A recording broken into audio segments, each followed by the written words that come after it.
Congratulations, sir, on completing 17 years of Idea Spice. So keeping in mind your 17 years of experience, what advice would you like to give to startups that would save their 17 years?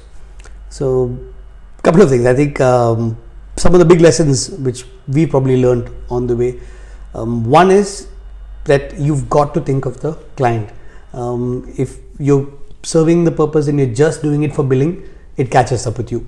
So I think first lesson is you've got to give a high quality product which will transform their life. I think if a startup looks at that there is a big benefit to your client if they're coming to you. For us, if they come for branding, if you just give a good looking logo, anybody can give it.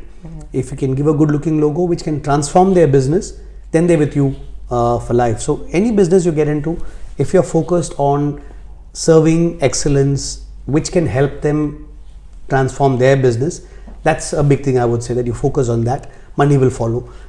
It's got to be about that. Second lesson is you've got to never stagnate. You've got to constantly look internally about improving. So the Japanese word is Kaizen.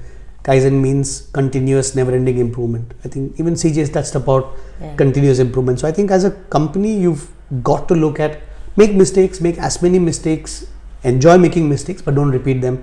Sit down and constantly change with that is another thing I would look at.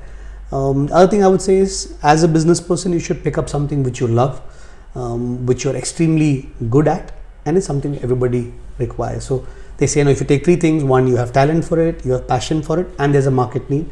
Then you wake up in the morning, you're never tired, you don't need a break because you're doing something out of passion. You're really enjoying what you're doing. So that's another lesson, that don't just start anything. Another thing I would say I learned along the way is, once you replicate the success, many people feel that I can do this with multiple things. So I've learned the hard way that you don't do multiple things. If you're good at it, you may have a backup or you may invest in stuff, but your core business should be one where you have a very clear focus. You're looking at being the best. There is a clear calling you have in one area, and that will be the area which is going to make you the most money. And probably you invest in startups but don't try and do multiple things yourself is what I would recommend. That it's difficult to replicate your whole thing. The other aspect is having good people and being able to not waste your time to try and do everything yourself. That learning delegation, trusting people to make mistakes. First time they make a mistake, not to pull it back. Growing a team which is passionate, as passionate about you. That's important. Delegation, I would say, is one thing which most startups don't look at. Other thing I learned is, in the beginning I felt you have to work hard. Yes, in the startup mode, yes, but you have to learn to be able to balance your life, not burn out.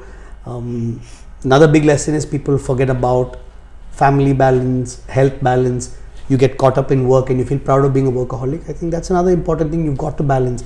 If your health is good, your energy levels, everything is good. If you're balanced, you know where to switch off. And then I would say the other important lesson is, everything is about cash flow. It's never about top line billing. It's not about how big your sales is. It's about how much money do you have? What is your cash flow? How are you managing it? How do you spend less? How do you earn more? Increase margins? I think startups have to remember that it's not valuation. It's not about just building something to exit. It's, if you have two businesses somebody's got to buy, one looks really profitable but there's no cash in the bank. One looks high sales but not profits. At the end of it, it's cash flow which people are looking for. So what do you think children of my age should study?